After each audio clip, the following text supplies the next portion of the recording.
ایک دوست ہیں محمد رضوان یوسف صاحب، وہ کہتے ہیں مولانا صاحب آپ سے یہ درخواست ہے کہ مجھے یہ مسئلہ میرا حل فرمائیں کہ میں جب نماز پڑھ رہا ہوتا ہوں تو امام صاحب فوری رکوع میں چلے جاتے ہیں جبکہ میری رکعت میں سورۃ فاتحہ باقی رہتی ہے۔ ایسی صورت میں کنفیوز ہو جاتا ہوں کہ اپنی سورۃ فاتحہ کمپلیٹ کروں یا امام کے پیچھے جاؤں، کیونکہ ایک طرف تو ہے کہ فاتحہ کے بغیر نماز نہیں، دوسری طرف ہے کہ جب امام رکوع کرے تم رکوع کرو۔ ایسی سچویشن میں کیا کروں؟ بہت سے اسکالر سے میں نے یہ بات پوچھی ہے، انہوں نے کہا ہے کہ آپ دوبارہ سے وہ رکعت پڑھیں گے۔ اس صورت میں آپ مجھے وضاحت فرما دیں کہ کیا مجھے رکعت دہرانی پڑے گی یا پھر وہی رکعت میری ہو جائے گی؟ میرے عزیز مسلکوں میں جکڑے ہوئے لوگوں نے نا طرح طرح کی الجھنیں پیدا کر رکھی۔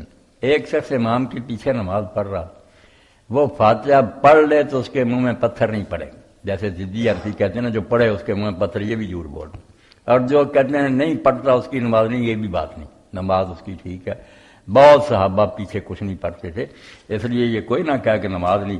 اس نے اگر فاتحہ شروع کی ہے نا، اول تو بہتر ہے کہ جن نمازوں میں امام اونچی آواز سے پڑھتا نا جاری رکھنے، کچھ نہ پڑھے، نہ فاتحہ نہ۔ اور ہاں کوئی یار حدیث عالم میں وقفے دیتا ٹھہر ٹھہر کے، تو اس میں پڑھنا چاہتا پڑھ، ہے تو کر لو بھی، ابھی پڑھ ہی رہے ہوتے ہیں، وہ عید شروع کر دیتا، مصیبت۔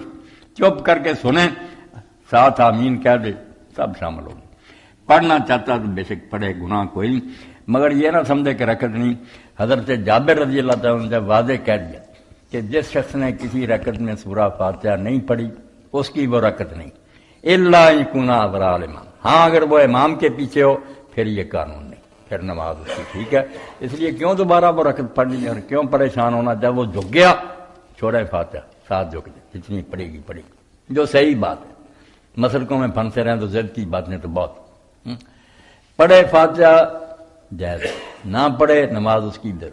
بہتر اعلیٰ طریقہ جو زیادہ صحابہ کرام کا تھا، جو معقول ہے قرآن و حدیث، وہ جن رکعتوں میں اونچی پڑھے سن لے، جب آہستہ پڑھتا ہے تو اس میں الحمدللہ بھی پڑھے، بلکہ سورت بھی آگے پڑھے، اگر ان رکعتوں میں سورت بھی پڑھے، اپنی اپنی سورت بھی پڑھے، جب وہ رکوع کرے ساتھ رکوع کر۔